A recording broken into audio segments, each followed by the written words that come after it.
Hello everybody, this is Black Kanye, and this is my fanfiction. This is part 2 of chapter 1 of my fanfiction reading of The Legend of Twilight. And I still haven't seen anything about a chapter 2 yet, but I still have to finish chapter 1. I actually didn't realize that until like just recently, so I know where I left off. I just gotta make sure I find it right. Okay. I'm going to start off on the sentence I finished on because for some reason I didn't say the last word in my last in my last video, so I want to start there. Twilight stared at the ground, incapable of meeting any pony's eye. "Miss Trixie," the mayor said in outrage, "now is not the time to snipe at one another, and Twilight Sparkle will be the one to meet with Amethyst, because Amethyst specifically requested her." "What?" Twilight said in shock, looking up to see surprise on the faces of all the other ponies present, especially Trixie. "How can that be? I'm just a quiet unicorn from Canterlot. I have nothing to do with any of this craziness. Amethyst is our greatest leader. No, our only lead is our greatest lead. No, our only lead on this occurrence," the gray-maned mayor said, and it has said it will speak to you and no pony else, for the safety of your equestrian and all of Ponyville. "All right," Twilight said. "I'll meet with this thing. What is Amethyst anyway? You speak of it as if it's not a pony." The mayor exchanged a look with one of the guard. "It's difficult to describe," said the guard. "You'll just have to see for yourself." "Amethyst has taken residence in the town library," the mayor said. "It's a bit of a walk through the darkened streets from this plaza," said a gray-coated royal guard. Like most of the entourage, I believe that's entourage, Twilight had seen, this pony was a unicorn, not a Pegasus. Already, ponies have begun reporting of small things writhing in the dark. "Allow me to accompany you, miss." "Have you been..." Okay, I'm sorry, but I just like him. I'm not a grammar Nazi, but I'm close. Have begun reporting strange... I don't even know why they put the of there. Who cares? It's still good. I like it. "That isn't possible," injected the mayor. "Amethyst specifically stated Twilight was to visit alone, and said that escorts absolutely could not be permitted." "I understand," the guard said, "but at the very least, Miss Twilight, permit me to give you something with which to defend yourself. It's dangerous to go alone. Take this." That's funny. That's funny. It's like that old guy, yeah. If you haven't played, like, one of the... I can't remember. I think it's the first Legend of Zelda. You'll get that. And if you haven't, you should look up the meme, "It's dangerous to go alone. Take this." It's so freaking funny. Okay. The guard levitated a sword over to Twilight. "Oh," the mayor said in surprise, "you got a brass sword?" "Royal unicorn guards control these with their magic to engage combat. It should be very useful."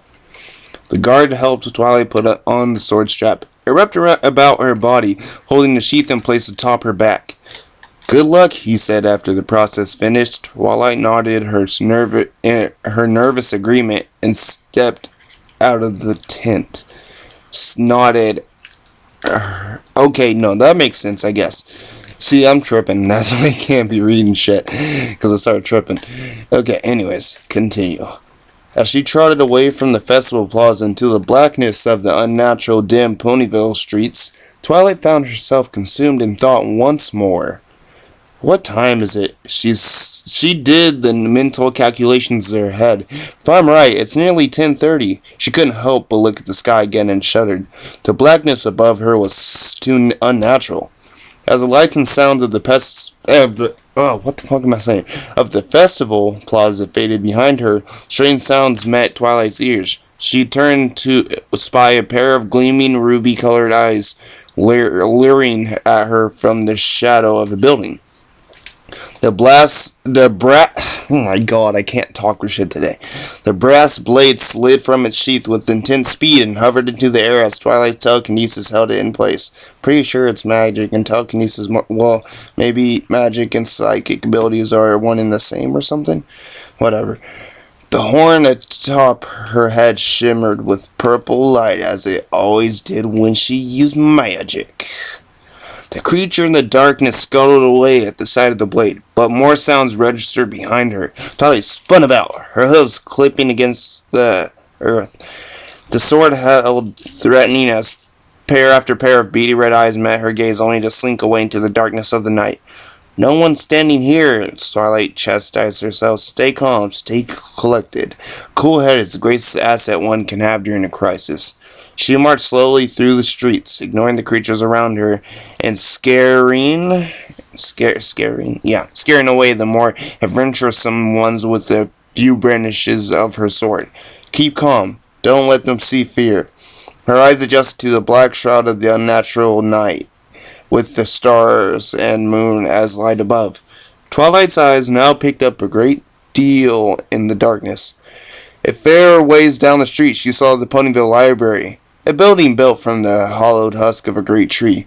Twilight often wandered there in her time off to browse through the scrolls and books. As Twilight approached the library, her confidence took a dive as she noticed a plethora of red-eyed creatures swarming about the door. She saw them clearly for the first time, small oval-shaped blobs of a mysterious black material with long, thin, spider-like legs, ending in a small but fierce claws. A trademark pair of gleaming round eyes hung above a wide mouth filled with rows of tiny teeth. I'm going to have to go through them if I'm to meet with Amethyst, she thought, and I doubt I can scare all of them away with my sword. She stood still for a moment, her fear and doubt grappling with her resolve and the desire to help Ponyville in any way she could. Whatever this Amethyst is given me the opportunity I've waited since I was a filly, to be something special. The thoughts swirled in Twilight's brain. But do I deserve this chance? I thought I was going to prove myself in the school, but... Twilight shook her head. Whatever happened is then the past. Why, she scolded herself. Now's not the time to dwell on it. And since I'm going to meet with that nemesis and run into those creatures anyway, I might as well. Charge! Twilight screamed, and sword brandished rushed the swarm of creatures surrounding the library. They turned to her in surprise as she fell among them, blades swinging wildly. The creature's constitution proved rather weak. It only took roughly 2 hits to slay them. To Twilight's astonishment and relief, they didn't seem to be true living creatures, crumbling into what appeared to be soot after a few hits from her sword. Many of the creatures scattered, fleeing in fear. But if you were brave enough to try and attack Twilight, small claws and fierce teeth stung, but Twilight shook them off easily. It's not serious, she thought, as small claw gashes registered in her flank. I'll recuperate later. Twilight exhaustedly sheathed the sword in its proper place on her back. Well, that wasn't too bad for your first time, Twilight, she thought. Part of her wondered if a swordplay cutie might graced her flank. But no great surprise registered when she confirmed it. Yeah, still blank. As the last of the sootlings dashed away, the sound of a lock being undone met Twilight's ears. Whatever barred the door to those creatures, it's opening it for me. Twilight took a deep breath and slowly nudged the door open. Bookshelves lined the center of the library, reaching higher than any pony Twilight knew. She recognized several titles. Never mind. Pip's Awakening, Flight to the Past, Oracle of Courage. Being a hollowed-out tree, the library possessed a pleasant, earthy scent, which hovered lightly just under notice. The familiar and comfortable smell put Twilight at ease, as it always did. I'm home, she said quietly. You don't know how true your statement is. A mysterious voice reverberated through the building, scaring Twilight into a small leap of fright. Who's there? The lavender pony cried out in shock. The brass sword quickly hovered before her once more. No answer met her ears. Twilight's eyes scanned the room, but she found no sign of any pony. A book suddenly levitated out from one of the many shelves, sliding slowly from its place. It almost looked as though it was being manipulated by unicorn magic, but none of the telltale sparks, sure sign of any object enchanted by a unicorn, emanated from it. The book slowly floated over towards Twilight. Though she tried to keep a brave face, the unicorn couldn't help but back up a hoofful of steps. The great unicorn hero, Twilight thought, wearily. She does battle with the creatures of the night, only to cower at a book. Way to go, Twi. The book dropped to the floor, pages flapping unassisted. The pages stopped on the heading of what looked to be a folktale, with an illustration of a stylized black pony rearing against a white silhouetted moon. The Mare and the Moon, Twilight read. You know of it? The mysterious voice rang out once again. Twilight managed to avoid a startled jump this time around. It's a folktale, she said. The Mare and the Moon, otherwise known as Nightmare Moon, demon of nightmare night, haunter of ponydom's nightmares for 1,000 years, the fallen sister of our beloved Princess Celestia. What does this old mare's tale have to do with me? The story speaks of Nightmare Moon's goals, does it not? Nightmare Moon wished to cover the land in eternal darkness, Twilight replied. But surely you're not implying she's behind the darkness. I can't think of any pony else who could benefit from eternal night, the voice replied. And who could match powers with Celestia?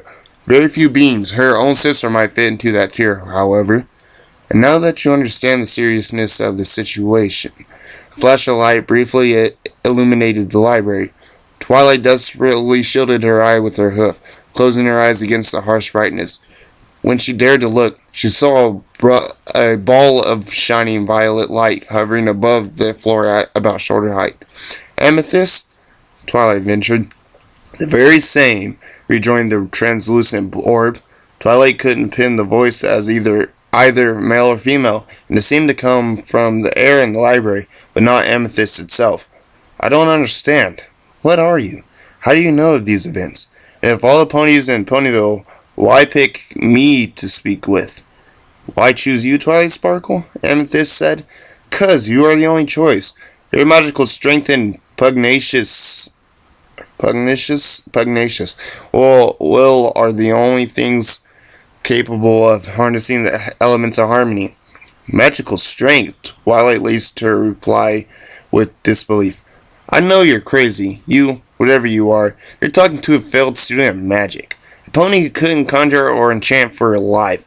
I humiliated myself at the exam for Celestia School for Gifted Unicorns.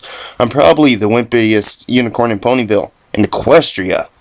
You wield that sword well, Amethyst noted. Your magic is quite dexterous. Telekinesis and item manipulation are standard to all unicorns, Twilight said, downcast. Every single one of us can do it. There's nothing special about waving this glorified stick around. My shoulders can't handle the weight of true magic power. And yet it is your shoulders which bore the responsibility of confronting Nightmare Moon. Bore? That's past tense. Are you saying I defeated Nightmare Moon somehow? Then why is it still dark? It would be difficult to explain, Amethyst said. I called you here to this library to make a point. Tell me, you've come here before, yes? What sort of feelings does this place instill in you? Comfort? Familiarity? Nostalgia, perhaps? So what if I feel those emotions coming here, Twilight said huffily. I enjoy reading. Why shouldn't I feel content in the library? You find this building pleasant not because it's a library, Amethyst says, but because it is your home, or rather the home meant for you. But many things meant to be have not come to pass. You have not studied for years under Celestia. You have not become a celebrated scholar of magic. You have not attained a great bond with those who wield the elements. Me? Scholar of magic? Student to the princess herself? Expected? Never great bond with the wielders of the elements. I have friends? I don't know who or what you are, Twilight said after moments of silence. Her voice strained and her face held an image of pain and confusion. I don't know how you discovered my deepest hopes and dreams, or why you're throwing them in my face. I don't know what you want, but I want you to stop. Do you understand me? You're upset, Amethyst says. My apologies. That was not my intent. I don't blame you for the distress you feel right now, and I don't blame you for that which has not come to be. Fate has been thrown off track, and every pony's lives are suffering for it. But, Twilight, you are a pony with which destiny rages about like a great storm. There are tremendous things in your future. You have a calling before you now. Unite with me, and reclaim the elements of harmony from Nightmare Moon's clutches. Cast down the darkness and save Equestria. or return to your life as it was. Return to the monotonous days as a do-nothing clerk, wandering through life with nothing but broken dreams and a sorrowful soul. Return to a world where the sun never again rises. What have you to lose? Nearly a minute passed before Twilight responded. All right, she said quietly. I'm probably crazy. I'm probably going to humiliate myself or get myself killed. But I'm with you, Amethyst. I'll search for the elements of harmony. Very good, Amethyst said. For a minuscule second, Twilight thought she detected immense relief in the being's voice. As a proof of our union, take these. And I'm ending this video here. I'm tired. I'll finish the rest, probably not today, not for a while. I'm not sure I'll even be home for the next couple days anyways. But anyways, I'll finish it later. I promise I will. Because I almost didn't finish it. And I'll speak to you guys later. Well, me speak to you, you won't speak to me. Because you guys are assholes. I'm just kidding. Bye.